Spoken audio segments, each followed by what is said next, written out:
بسم اللہ الرحمن الرحیم اعوذ باللہ من الشیطان الرجیم بسم اللہ الرحمن الرحیم۔ مومنین اکرام اور عزیز دوستو، حیرت انگیز سچے قصے کی اس تیسری کڑی میں ہم آپ سبھی کا استقبال کرتے ہیں۔ پچھلی دونوں بار آپ کا ہمیں اچھا تعاون ملا، آپ کے پیغامات، آپ کا فیڈ بیک بہت اچھا رہا، اور ہم آپ سبھی کا شکریہ ادا کرتے ہیں جنہوں نے اس پروگرام کو دیکھا۔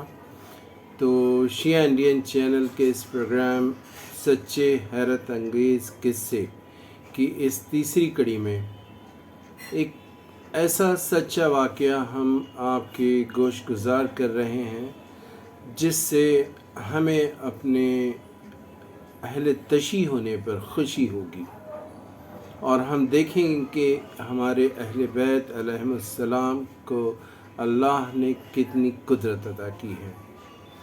تو چلیے شروع کرتے ہیں۔ آج ایک بیمار کی شفا دیکھی جائے گی کہ امام رضا کا کس طرح معجزہ کرم ہوا۔ جناب مرزا مرحوم جناب شیخ محمد حسین سے موصوف سے نقل کرتے ہیں کہ وہ مشہد مقدس میں امام رضا علیہ السلام کی زیارت کے لیے عراق سے روانہ ہوئے۔ جب مشہد مقدس پہنچے تو ان کی ایک انگلی میں ایک دانہ نکل آیا جس نے انہیں شدید تکلیف میں ڈال دیا۔ چند اہل علم افراد انہیں شفا خانے لے گئے۔ نصرانی جراح نے کہا کہ اس انگلی کا فوراً کاٹ دینا ضروری ہے، ورنہ یہ مادہ اوپر کی طرف سرایت کر جائے گا۔ جناب شیخ نے اسے قبول نہیں کیا اور انگلی کٹوانے پر تیار نہیں ہوئے۔ طبیب نے کہا اگر کل آؤ گے تو گٹے پر سے ہاتھ کاٹنا ہوگا۔ شیخ واپس ہو گئے۔ درد بڑھتا رہا اور یہ رات بھر نالہ و فریاد کرتے رہے۔ صبح کو انگلی کاٹنے پر راضی ہوئے، چنانچہ جب انہیں شفا خانے لے گئے تو جراح نے معائنہ کر کے کہا کہ اب گٹے پر سے ہاتھ کاٹنا ہوگا۔ یہ آمادہ نہیں ہوئے اور کہا میں صرف انگلی کٹوانے پر راضی ہوں۔ جراح نے کہا اس سے کوئی فائدہ نہ ہوگا، اور اگر آج ہاتھ گٹے پر سے نہ کاٹا گیا تو کل یہ اس سے زیادہ ہو سکتا ہے بازو سے کاٹنا پڑے، کیونکہ زہر آگے تک پھیل جائے گا۔ شیخ واپس ہوئے اور درد اتنا بڑھا کہ صبح کو ہاتھ کاٹنے پر راضی ہو گئے۔